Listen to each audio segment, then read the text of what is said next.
Welcome to Ageless by Rescu. This podcast is devoted to exploring the science of rejuvenation, uncovering the most trusted experts, the must-have products, innovations, and technology in the field of vitality, aesthetics, new beauty, and cosmetic enhancement.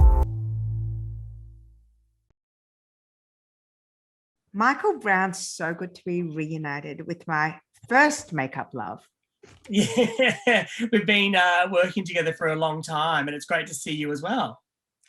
Michael, you are my go-to makeup artist when I want to do tips and tricks. And in fact, I'm really excited to share with you all the many chapters that you appeared in my book, Rescue Me, a Makeover Guide for a Life More Fabulous. And talking about makeup as a tool to make you feel ageless is one of your specialties. In fact, it's a signature of yours. So I'd love you to take us through your philosophy of how makeup makes you look and feel ageless. I think we always hear so many makeup artists, beauty experts saying, it's all about not covering the face and lit from within and all these words that make you feel like your makeup's going to look so natural and so realistic. But we all know that there are some people that just are too heavy-handed and maybe use too much coverage for what their skin needs and don't actually look at the person's actual skin concerns. They have one foundation and go, this is your coverage. You're going to get full coverage, look glamorous.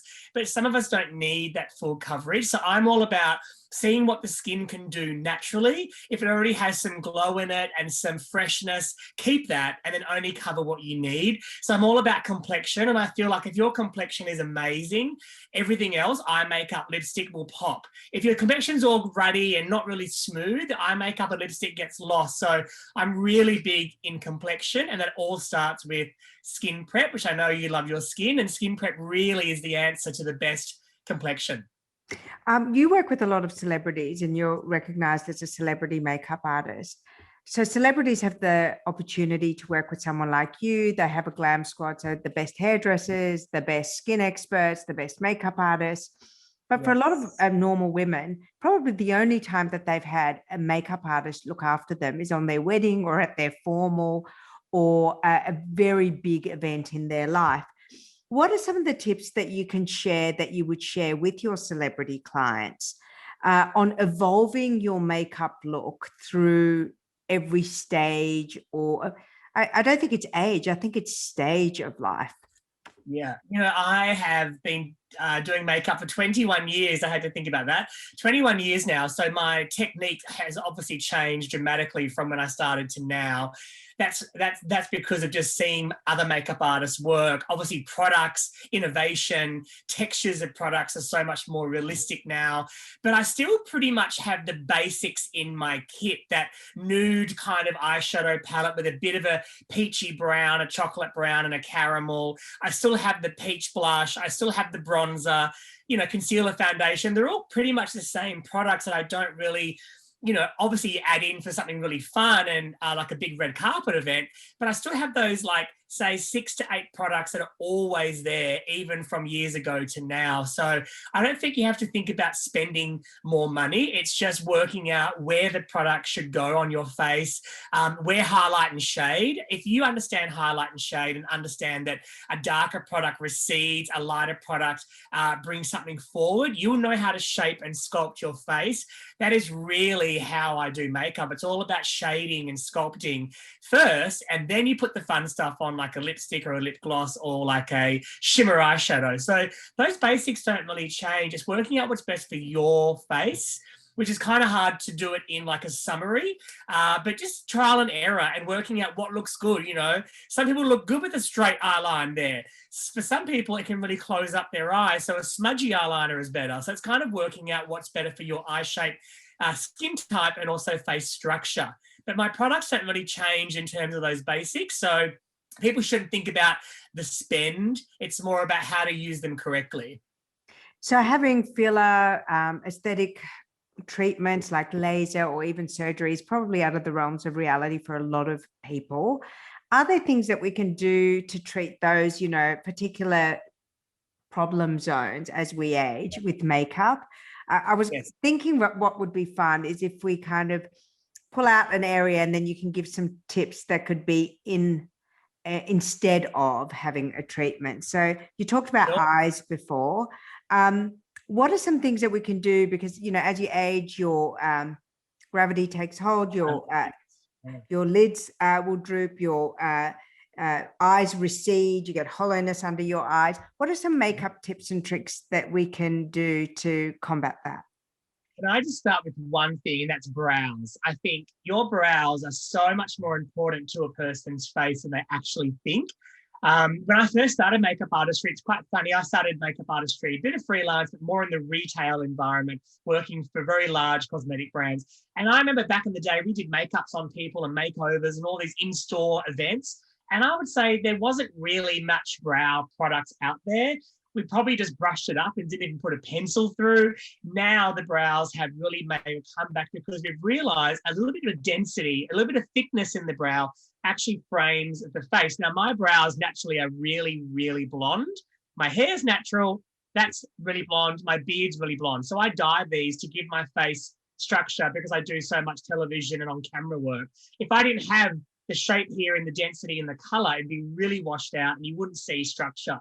So brows, I think, really is something that all women need to have: a brow pencil or a brow powder or a brow pomade, whatever is better for you. Even just a brush up of the hairs gives the illusion of lift. And I think brows is something that people do go, oh, I'll skip that. I'd rather do mascara and eyeliner. Fair enough, but the brows really hold everything up. And that's why we like them a little bit thicker these days. And do you think that that's a quick win in terms of like an anti-aging look? Because of course, you know, when you're younger, you have thicker, bushier, fuller brows. So it does kind of recreate or mimic an ageless look when you fluff up the brows. In today's world, the products are just so good. I mean, I've got two different brands of eyebrow pencils in my kit. I have Fenty Beauty and Kat Von D Beauty, both of them for slightly different reasons, but they both have a very, very small tip. And that's what you need for a brow pencil. Back in the day, brow pencils looked like a normal colouring in pencil. They were quite fat. So you were getting this really thick, kind of unnatural looking brow makeup, whereas now we can feather and draw little hair strokes. And I actually go above someone's brow and draw a little bit above at the brow to give that lift. I don't go underneath. So that way, when you brush your hairs up, the hairs cover the pencil you've just applied to give that density in that frame. So it's all about knowing where to apply as well. Putting it underneath will actually bring your eyes down. Bringing it too far out will bring your eyes down. So you need to kind of really be careful of that archway and always go above your brow, brush it up, and then your hairs give that illusion of lift. So it's just once again knowing how to use the product. So we talked about the droopy lid. What are some of the tips and tricks that you can do in your makeup chair that can give the illusion of a lift? Now, I've worked with people from 15 up to 90 in my time, in my 21 years. And I would say for anyone over 50 especially, they always go, oh, not much on the eye for me, very natural. You know, I'm older now. And I'm like, don't be silly. Like, we need to still give structure and definition. One of my clients that I do regularly is Waterhouse, a very well-known, racing royalty. She often has to do makeup for events and speaking engagements and television. And I've been teaching her to actually go a little bit deeper in her eye socket.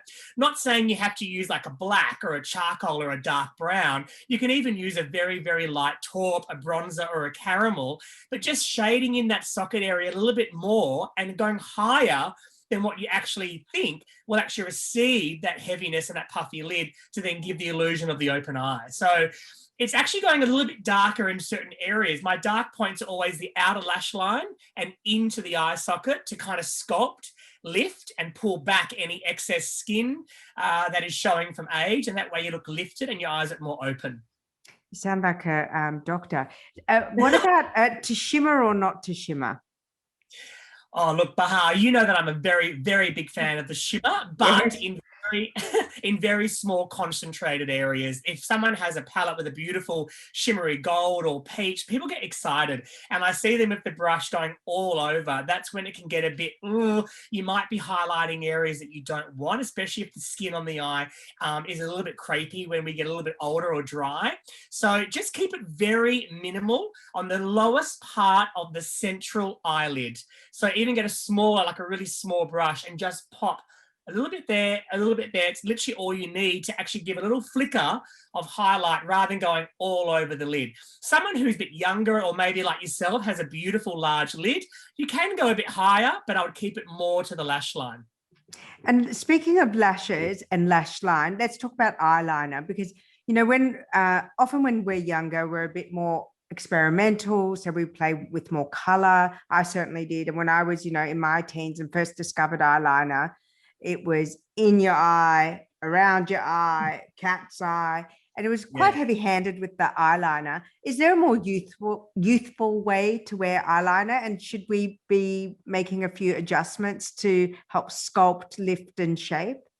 I mean, I came from a dancing background. So I remember when I was 19, I was working in a department store and every woman got black eyeliner, like thick, because I was so used to that from dancing. And then I realized, not many people like that, just going to work or just going, you know, on their casual day affair. So I've realized now that you don't have to use the darkest liner to get the trick. I actually like using chocolate browns now and coppers. I find they work with all eye colors because brown is normally a bit darker than the blue, the green, the hazel, and then the coppery or something slightly shimmery works best with the actual brown color eye to bring some contrast. And that one solid line doesn't actually suit many people.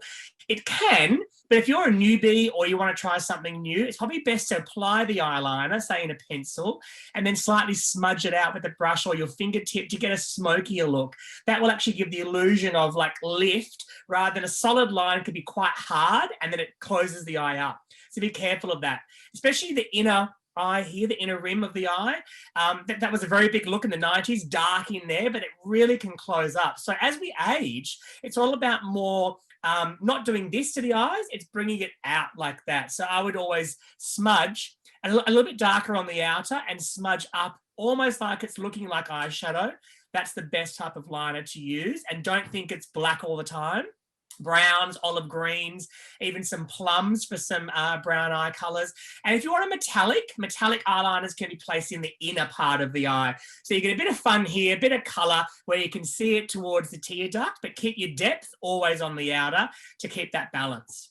So we're still on the eye. What are the rules of engagement around mascara as we're aging, or to kind of freshen up our makeup look? So we might not actually be aging, but we might want a more modern, more ageless look to our makeup. Yeah, once again, going with the clients and people that I've worked with before, you know, who they class themselves as mature, they always go, oh, use brown on me because brown mascara might be a little bit more natural.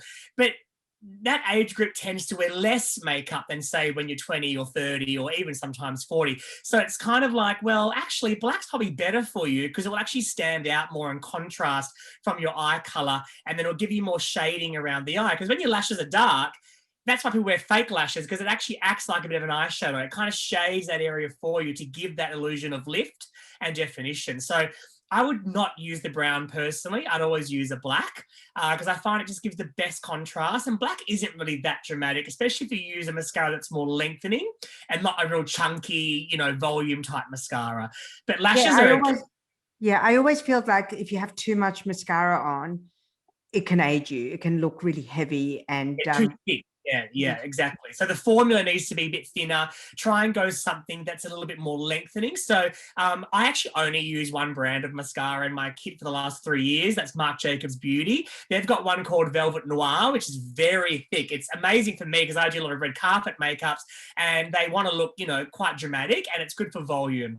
But their new one, I think it launched last year, it's called At Lashed. It's in a beautiful gold and black packaging, and that's much thinner. So if you just want black but not too thick, the At Lash just really separates, really lengthens, and gives you that light shading of black rather than being a real like chunky black that is more of a false lash effect. That's fantastic. It's always nice to get some direction with mascara because there's just so many on the market. It's hard to navigate. Let's talk about under eyes. I mean, this is one of the most popular areas for fillers. PRP, laser treatments, lifting. What can we do with makeup to address two things? One is the hollowness, which is why you would have filler. And the second is, you know, the grayness or a bluish purplish hue that's so super aging. Yeah, I probably think this is probably in all the work I've done over the years in terms of my writing, even doing my segments on the Today Show. Everyone wants to know how to look fresher under the eyes. It's pretty much the most commonly asked question for makeup artists. There's really not one product. I always use two. I think I've discussed this with you before as well. I get quite dark under the eyes. So when I am doing, big TV segments, I use the two concealer trick. Basically, you need two shades of concealer to really get the under eyes popping. And if you've ever watched, say, the Kardashians, they kind of started the whole tutorial behind the scenes makeup artistry thing years ago. They always use that really orangey color concealer first because of their skin tone, and then a brighter on the top. So for me, I'm a bit lighter in skin tone, but I still use a really peachy yellow concealer first, which actually isn't my skin tone. But remember, it's going on an area that is darker, like you said, grayish, bluish tone. So you need to correct that tone and then brighten. You can't put the light fabulous one on just by itself because it will go grey and your under eye will look ashy and probably worse. So if you correct with orangey, warm, yellowy, even a peachy tone, depending on your actual skin tone, correct the area first. It may look a bit dull. That's great. Then you put the light over the top and press it in, you get magic because you've corrected and then you brightened. If you just brighten, you're not correcting. That's why you get the ashiness under your eye.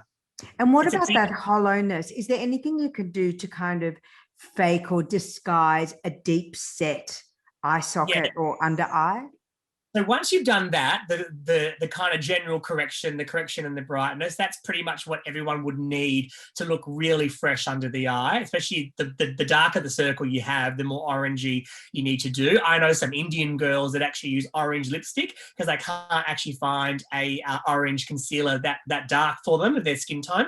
Once you've done the two, the correct and brighten, then get an even lighter concealer. So one shade lighter again, and dot on the actual area where the hollow is, normally right in that area there, like a dot, dot, dot, dot, dot. You don't blend it into the eye area this time. You get the smallest brush or a mini beauty blender and actually dab on the hollow dark area. So that little trough, they call it, will actually then be lifted forward because something that's dark obviously recedes. So the brighter concealer over the top again on that little pinpoint area will then bring the shift the eye forward. And what about things like highlighter pens that are so popular? A lot of people mistakenly use those as concealers. That's not a concealer. That's not for under the eye.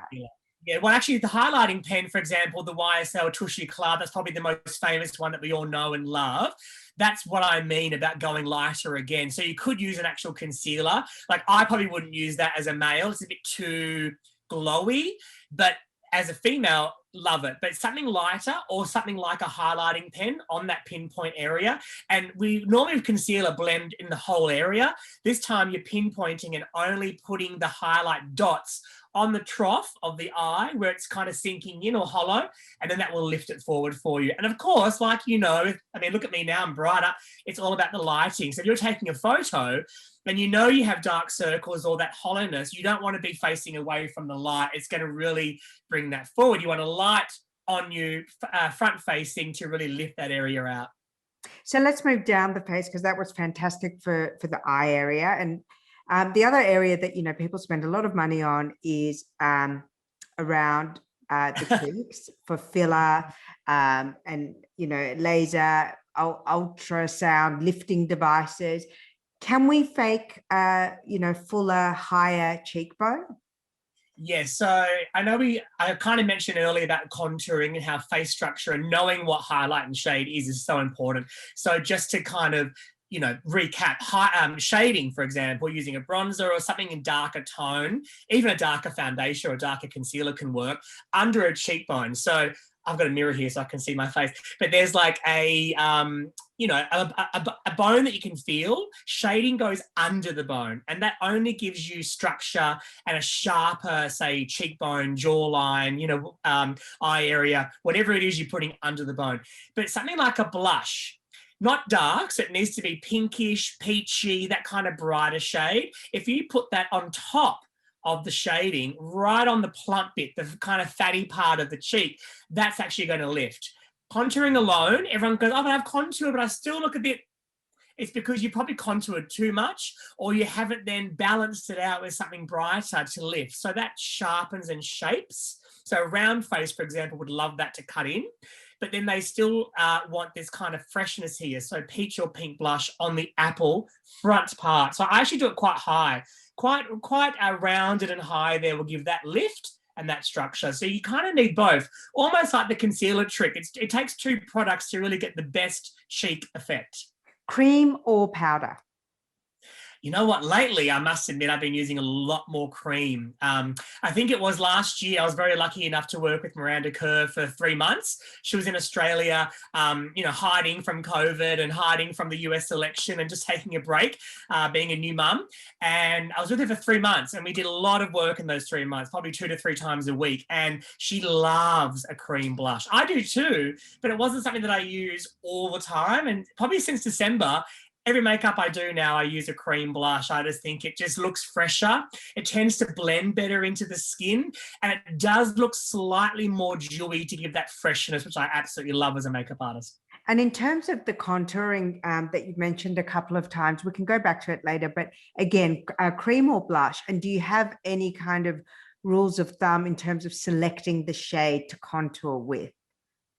So you mean cream or powder? Yeah. Cream or powder. That's right. I thought you meant that. Yeah, cream. I personally use a lot more powder just for like general makeups. But then if someone's getting filmed, I do a lot of clients that may be doing a TV commercial, or they're actually going on morning television, or they're doing something with a lot of lighting, or very studio style stuff, which is probably not what the general consumer is doing.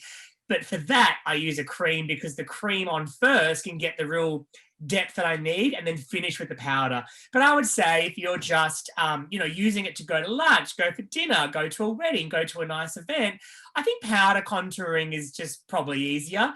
The liquid ones can get a bit messy, and if you leave it on too long and get distracted, they can set and be quite hard to blend because they're darker than your skin tone. So I think powder is the best. Just use a bronzer, but make sure the bronzer is matte, because shimmer will do the opposite to what the shading needs to be. It will attract light, whereas shading kind of detracts light and brings everything hollow and darker. So I think a powder is great.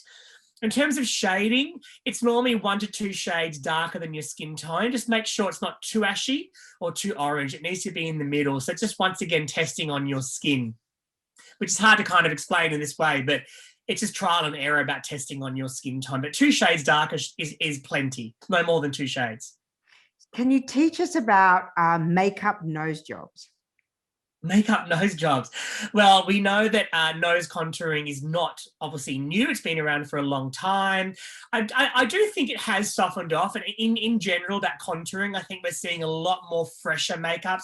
I actually think COVID-19 last year was quite good in that way, because makeup looks and trends have been coming back ever since, so fresh. We all really honed in on skincare last year and redid masks and serums, and probably did things we don't normally do because we had more time on our hands and working from home.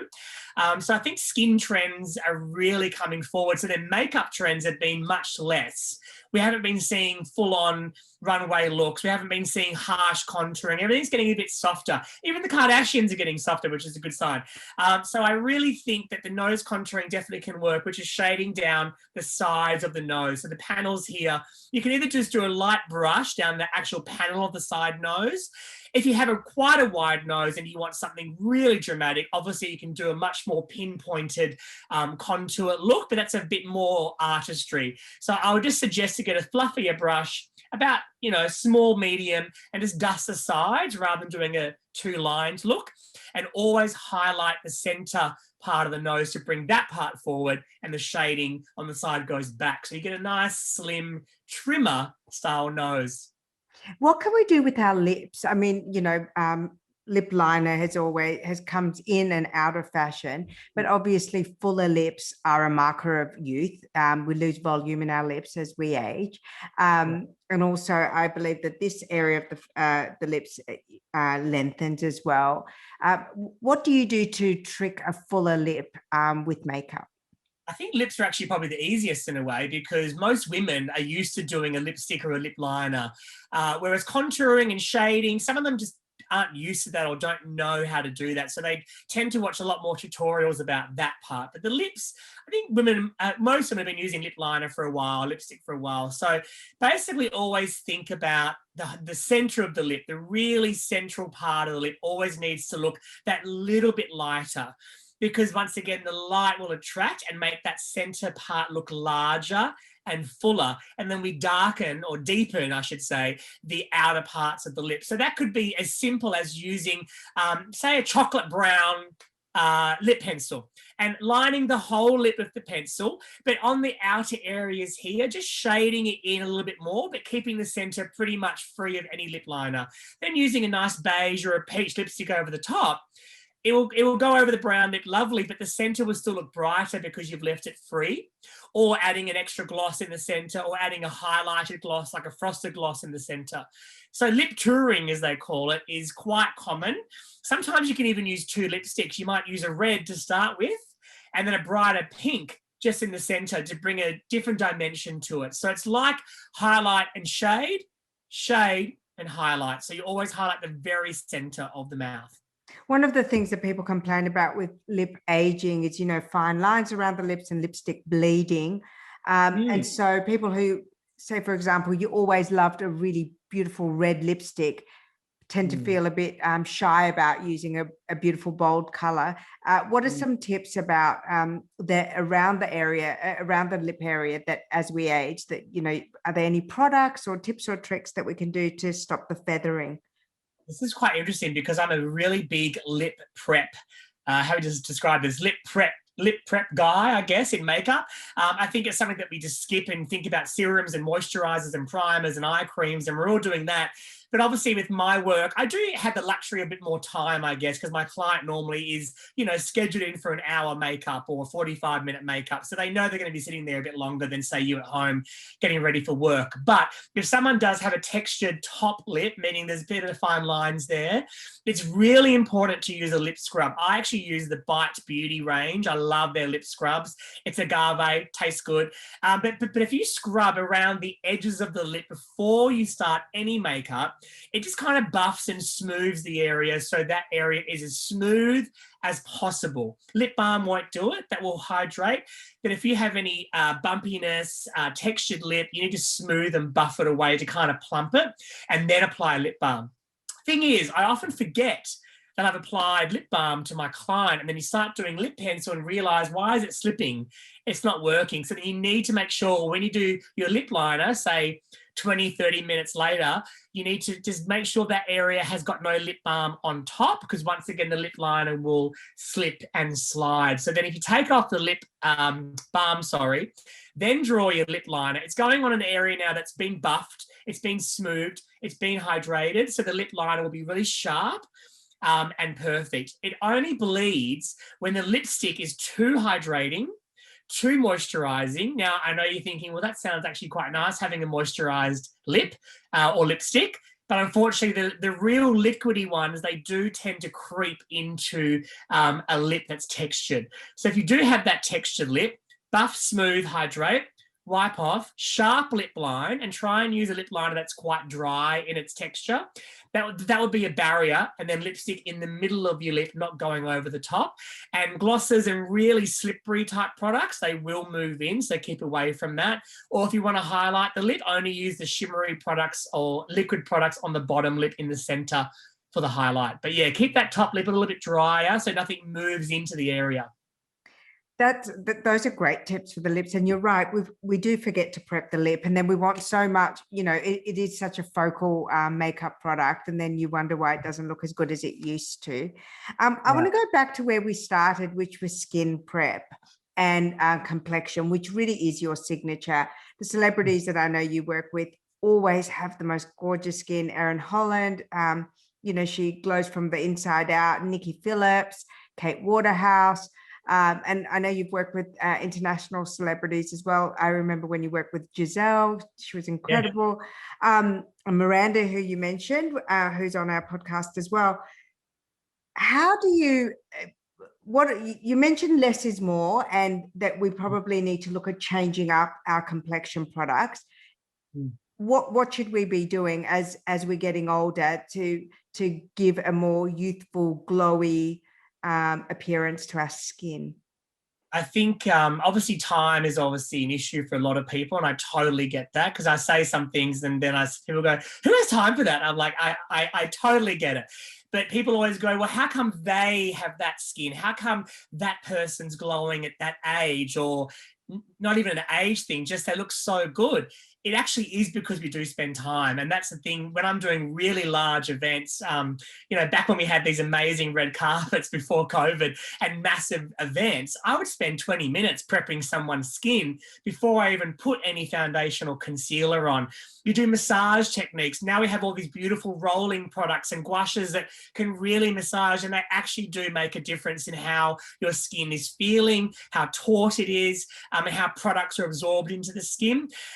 Basically, I like my foundation on all my clients to look as realistic as possible. So probably just the most basic tip that anyone can adapt is using a tiny bit of face oil on top of the cheekbone area. That's the area that we all want to have a beautiful glow, a really beautiful, youthful look. And the more foundation we apply there, unfortunately, because we smile and we do get expression lines there, foundation can look a bit crepey after, say, 2 or 3 hours. So on every client I do, I obviously use moisturizer, sometimes a serum. 9 times out of 10, I use a blurring primer. Not a primer to draw shine or give glow. A blurring primer is amazing. I've got 2 in my kit. One's a Marc Jacobs Beauty, a little bit more, not top dollar, but a bit more expensive, and that blurs, but it's a balm. Being a balm, it doesn't give that dryness. It blurs, but feels moisturized, but silky. And then on a more drugstore scale, The Ordinary, their sub-brand, Hylamide, have a beautiful blur product. That's great for the center, because lighting, as you see lighting on me now, you want the center of your face to look a bit more fresh and blurred. But the oil trick is literally dabbing 1, 2, 3 dobs of oil. Any oil? I use a Cora because of Miranda. She kind of gave it to me, and now I'm obsessed with the Cora oil. But you can use any oil that's a modern oil that's going to be dry oil, nothing too rich, obviously. Even a rose hip is fine. A couple of dabs. You'll see the difference. It kind of absorbs in. Then when your foundation goes on top, you turn to the side and you get a natural highlight. So you don't have to be rushing to get these makeup highlights that can really make your skin look made up and too glittery and too reflective and just too young almost for some people as well. The glow of the oil really shines through the foundation. It makes the foundation look more realistic, more skin-like, and it's one of my best tips, and I use it on everyone, and I love it because of the freshness that it gives your foundation. Do you think we should skip foundation and try, hybrid products like BB creams, CC creams, tinted moisturizers every now and then? Just because I always think, when you look at youthful skin and when we're younger, you see the skin coming through, you see freckles coming through. There's a beauty in seeing some of the imperfections. Do you ever play with that? I do. I'm a big fan of even just using concealer and no foundation, have beautiful skincare. That's kind of the dream, and most people do see something they don't like. We're all very hard on ourselves. We look in the mirror and go, oh, dark circles, oh, there's a pimple, there's pigmentation. And we see one thing that could be on one tiny part of our face, and we grab the full coverage foundation, which you don't need that at all. You basically need something really fresh and light to suit the majority of your skin, if that's what you need, and then only grab a concealer or something heavy for that one area. You can dab and pinpoint that one area. We don't need to cover the whole face because of one concern. That's what I see a lot with Australian women and skin and consumers, where I find we're very foundation heavy, and we tend to think the foundation's going to fix everything. The skin prep will fix everything, and then we should be adding a little bit of color and pigment where we need to diffuse redness, diffuse dark circles, and maybe pinpoint conceal a pimple or pigmentation. So I'm a big fan of that, but it's very hard to teach that. My niece is now 16, love her, but wow, that foundation is thick. And I'm like, what are you doing? You're 16 years old, but I've got a pimple, and they cover their whole face. So I think it's just something that we all need to just experiment more and try it out, and don't be scared about showing your real skin forward. This whole COVID thing's made everyone pare back a bit, but now, this year we've been lucky enough to go out a lot. don't go back to the full foundation look. You can have your skin looking glowing and just kind of diffuse with a bit of pigment when you need to. I really noticed the evolution of Jasinta Campbell's look. She is from a beauty pageant background, and she was a Miss Australia. And I love how she wears her makeup. You always see beautiful, healthy skin, and to me, she looks younger. Every time she steps out with that really dewy, glowy skin, she looks so young and so beautiful. And I think that, when you look back at your photos, you were so critical of yourself, but my God, you always you're quite amazed at how fresh you actually look.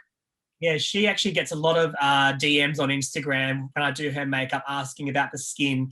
And really, we don't really use that much. She is very blessed and she has beautiful skin, but she works with it. She uses a lot of products. She has masks, she has serums, and now she's got a baby. I was over the other day and she's using her, her roller, the baby's sitting here and she's rolling away. There's always some time in your day when you can probably get out one of those massaging tools and just give your skin a bit of an at-home facial, or use a sheet mask even while you're cleaning or lying on the couch watching Netflix. I've got an LED face mask that I use watching TV. It's great. It's just relaxing. So just put a bit of time into it and you do get the results. I know everyone goes, I've got no time, I'm time poor. There's always some part of the day when you can probably do something for your skin. I would like to ask you about your beauty routine, because you're a beauty ambassador yourself, and as you know, we've known each other a really long time. And one of the most popular articles that you ever wrote on Rescu was the journey of your hair transplant, which completely transformed how you look. It's extraordinary to me. But I'd love you to share with us what you do as on a regular basis. Filler, facials, laser, whatever you're happy to share with us. But I'd also love you to touch on your journey of transforming your hair. Yeah, I mean, when I look at photos when I was younger, and to be fair, I've always worked in the industry since I was 19, so I kind of had no excuse.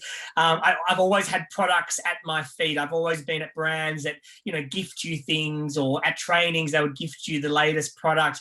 But I think just lifestyle, back when I was working for the L'Oreal group, I was there for 8 years. I was traveling a lot, like I'm talking 30 trips a year, all around Australia, New Zealand, Asia and Paris to get trained myself and then come back and train the country. Amazing role, amazing experiences, but it does play havoc with your skin. And I wasn't a big water drinker back then, probably at all, to be honest.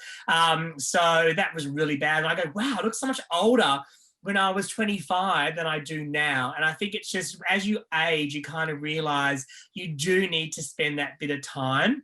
And you can't just go, well, I do have that really expensive serum on my shelf. Every now and again, I'll put that on and that will do something. It needs to be a daily thing. And, it's obviously what you do internally with water and diet. But for me, I am lucky. I've got a lot of products at my disposal. I get a lot of gifts, probably like yourself. And you do try things. You do get a bit scared because you don't want to try everything at once, because obviously overstimulating your skin can be too much. And that's actually what I think I was doing at those brands I was working for. I had every product.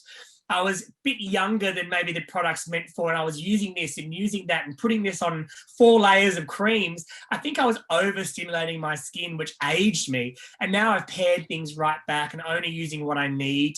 I do use masks. I think masks once a week, twice a week can really benefit. Just moisturizing daily often is not enough. One day I could be at home all day doing admin, sitting in my house, which could have heating or aircon, I guess, as well.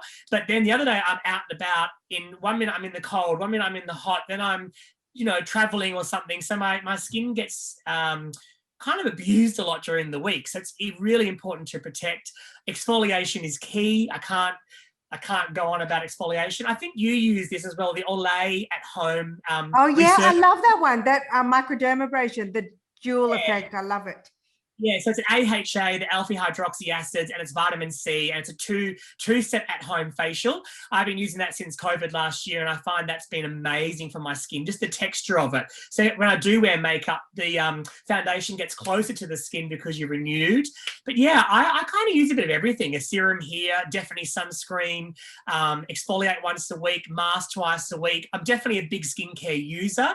But And what not about treatment? Do you do anti-aging injections? Do you have light therapy? What do you do outside of skincare? Because you just turned 40, you are in the beauty industry, and your face is on TV a lot. So I think it's really nice to have men talk about their grooming and anti-aging journey as well, because it gives permission for everyone to talk about it without feeling ashamed and feeling self-conscious. I mean, over the years, I've been invited to many facial type events. I've had many different types of facials over the years. I love that. It's kind of a break from reality. In terms of skin treatments, I've had the hydro microdermabrasion. That I really liked it because it didn't feel not as rough as what I experienced years ago when microdermabrasion first came to the market. I'm talking like 10 years ago. The Hydra one kind of sucks your skin and infuses moisture in there. I really liked the plumpness effect. I would say probably the most used treatment I do, or most treatment I do, is the LED light. Yeah. Now, before COVID, I was getting that at a clinic. Then I got sent my at-home one, and I've been using my at-home one at least 3 times a week since, say, halfway through last year, and I honestly have seen a lot of difference. I'm actually really due for my Botox. I was supposed to get it before my 40th last week, but because I was so busy, I just didn't have the time to schedule in because where I go is so busy. So I decided to go, okay, I just can't get it. I'll do it after. So I'm actually quite due now. So I do get Botox, but only 3 times a year.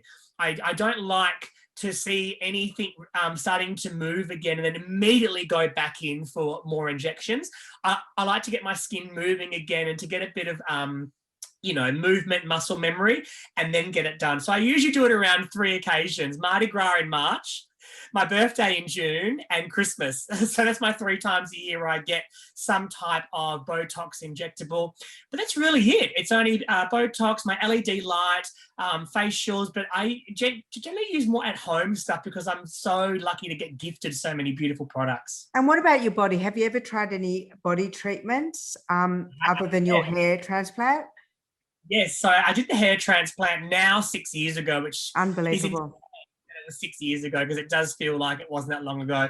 I was quite receding at the front, probably 2 inches back, I would say. Like you said, on the Rescu site, there's an article there that I still share to people because I still get DMs from random guys all over the country saying, I've seen your article, I've heard your story, or my doctor told me to speak to you, and I still share that. That was an amazing confidence boost for me, getting a hairline again. It was actually amazing in terms of what it did for me personally, because I am always on camera and getting filmed. You do see your hair in angles that probably the general person doesn't see because I'm getting filmed from all different directions and a lot of studio lighting. I was really seeing how thin I was with my work. In terms of body, though, I have done cool sculpting. I've done 2 sessions. Yeah, and I did that probably 3 to 4 years ago now. I did like it, yes. It's not the most comfortable treatment. It does feel very strange having a machine literally suck in either your stomach or around the sides. For men, it's really common around the love handles and the stomach. For women, they love under the arms, inner thighs. But yeah, it's a really weird feeling. It doesn't hurt, but it's not comfortable. But I was a 32 waist and then I became a 30. So that was actually really, it did actually trim me down. But like anything, you have to keep up with the activities, your diet and fitness. So last year during COVID, that all kind of went out the door and I did put a bit of weight on. So now I'm back on a training program and I'm feeling really good again. So yeah, I have had a few things done to my body as well. So you are really a picture of glowing health, and you look fantastic and probably better than I've seen you in a long time. Do you have a wellness and vitality ritual that makes you feel like you can keep your energy up, your sleep is good? Do you take supplements? I'm really curious to know with my guests, what are they doing to be ageless? The only things that come to mind is probably October last year. You know, obviously COVID last year being 2020, didn't work for 3 months there. And then I started working again, but I was so into working again and going, wow, this is amazing. And we could then, you know, slowly go out and do fun things. The gym and working out just wasn't on my mind. But by October, you start realizing, wow, my pants are a bit tight. So I joined a training program near my house and we train outdoors. And I honestly cannot tell you the difference in, I actually want to go to training. I get up and I go, I'm excited to see everyone. It's a good social group and it's fun doing it outdoors. And I actually really, really enjoy it. And obviously great for mental health and just thinking and clarity. And I just really love it. For sleep, I've never really struggled with sleep. Like even when a plane takes off, I'm out for like 8 hours, 10 hours. But lately I've got this In Essence diffuser in my bedroom. I was gifted that and I've got some oils.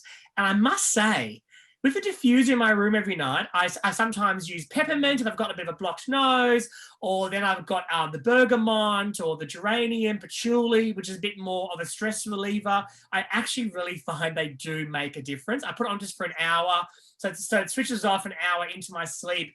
And it just, I don't know, but I've been sleeping better since. Maybe it's just in my head, but I love the diffuser in my bedroom. Right. And I don't take any supplements as such, but I do take in ingestible collagen. Yes. So I've been doing the Vita Glow now for about 6 months, and I'm really enjoying the Vita Glow. I try and do it every day, but as we know with life, sometimes it gets away with us. I did one this morning, my cranberry and lime in my water. It's so easy. Put in your water, put into a coffee, put into a smoothie, and I really believe in the story behind the marine collagen, really ingesting it to get the collagen through your skin internally, as well as using products externally as well. So that's all I do, really. I love it. Thank you so much for sharing your story, because I love hearing what people in the industry who are working on the most beautiful people and have got access to everything, what they actually want to do for themselves. And I love your... We do get gifted a lot and we try and test. So if I'm actually using it on a regular, you know, I really like it. Thank you so much, my darling. It was so good to speak to you. I'm going to share links to some of the articles that we've done together on Rescu, and also your hair transplant story as well. And I want to thank you so much. I always love speaking with you. I feel like I'm one of your originals. It's so good to see you and to speak. And I as you know, I love giving my tips. So I hope people out there enjoyed them. Mwah. Love you. Yeah. Bye. You. Bye. I hope you enjoyed this episode. And if you did, please share and rate this episode. I'd love that.